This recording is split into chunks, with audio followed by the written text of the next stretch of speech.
Fish. Meeting fish. Meeting fish. Meeting fish. Do fine.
This situation could go in a number of different ways. And it's tricky to know how much is down to choice and how much is destiny. No. Destiny is not real. I've realised I just lost 43% of my audience with that comment, but that was your destiny. No, what I actually mean is how much is down to choice made by the rational mind, and how much is more subjective choice. Decisions made by the heart. Boom, boom, boom, boom. Hello, pleased to meet you. Or the other organ involved in love. The pleasure is all mine. For at times, this ship, this love boat, if you will, is mutinied by the dastardly duo of love pumps and steered directly into a storm.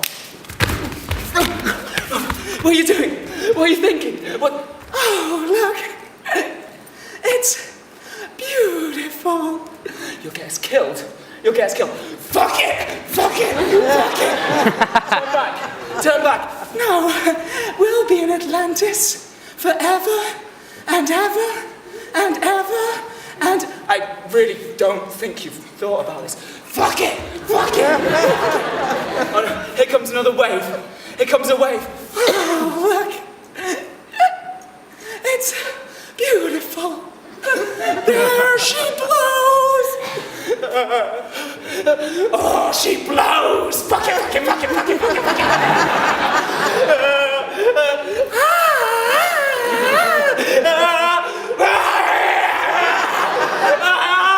Fuck it. It is beautiful because this is a temptress of a tempest. And these two are searching for glory in the eye of the storm, riding these foaming cliffs of passion for pleasure, to bask shark-like, greedily slaking away lust and loneliness as we drown it up, far from the safe shores of reason. And the thing is, you can't really go back, because you've seen Atlantis now, in the eyes of another person, not just in a Disney film, and your soul is different now.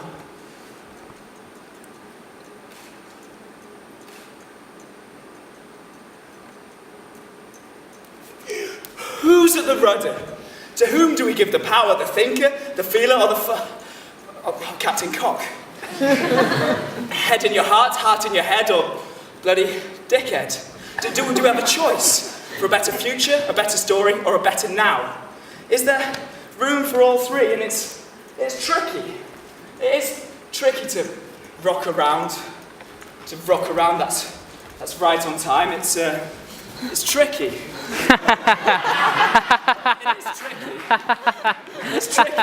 It's tricky, yeah, here we go, because it seems to me that we are all alone, always. But it's not so bad. It's fun. But on the other hand, it's lonely, and we as humans are programmed to not like being alone, because otherwise all we do is sit around and play with our balls.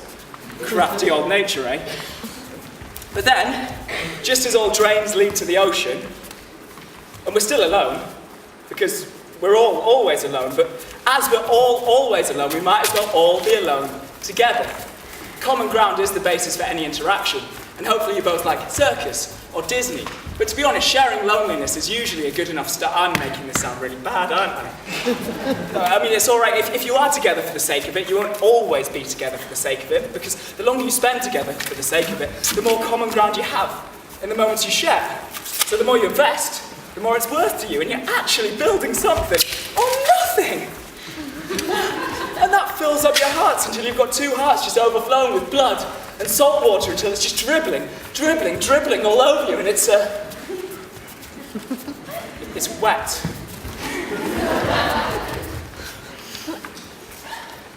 This will be an ideal situation.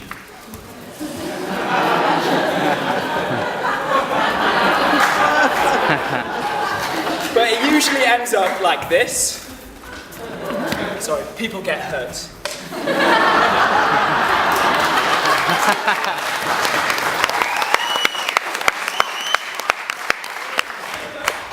Ends up like that, or like that. Like that. Until you're behind each other's backs, and then everyone gets hurt. I mean, is anyone here in a functioning three-way relationship? Could you just sort of stand up, lift up your hands and scream, "I am Poseidon, Lord of the Fourth Dimension!" Love is public. Love is Caspian hot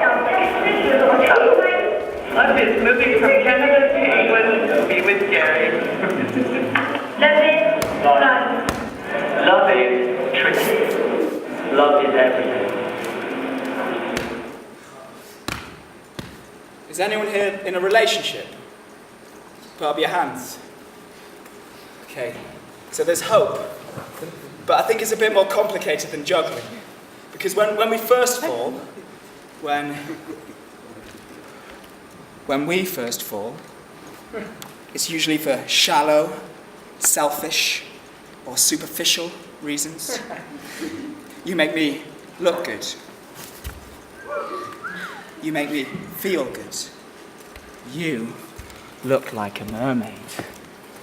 You're the one. You are the one. She's the one. She's definitely the one. Definitely the one. But actually, this is just aesthetic. There's nothing there. And we can hurt ourselves diving into shallow waters, however attractive they seem to be. No offense. If we want to make this float, we have to make friends with each other's good and bad sides. The weird and wonderful creatures which dwell deeper, where the blue turns to black. And one of the fishes died. We are dealing with invisible things.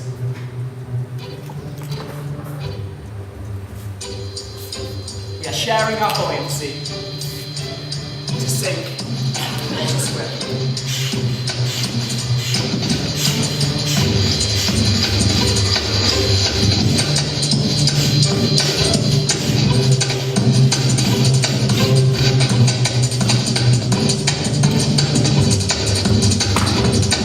Think back to your first experience of love. How did it feel? It's okay, you don't have to tell anyone. How did it inform your next experience of love? Is it different from what you wrote on your piece of paper? Should it be? Is it different from what the person sitting next to you wrote on their bit of paper? We're all pretty different. We all built our own version of Atlantis, brick by brick, drip by drip. It's worth remembering we started with the same resources. This shape, this four-letter word, our common ground. Can you give your pieces of paper to Cupid on the way out, please? I'm sorry about him, but he's got to eat.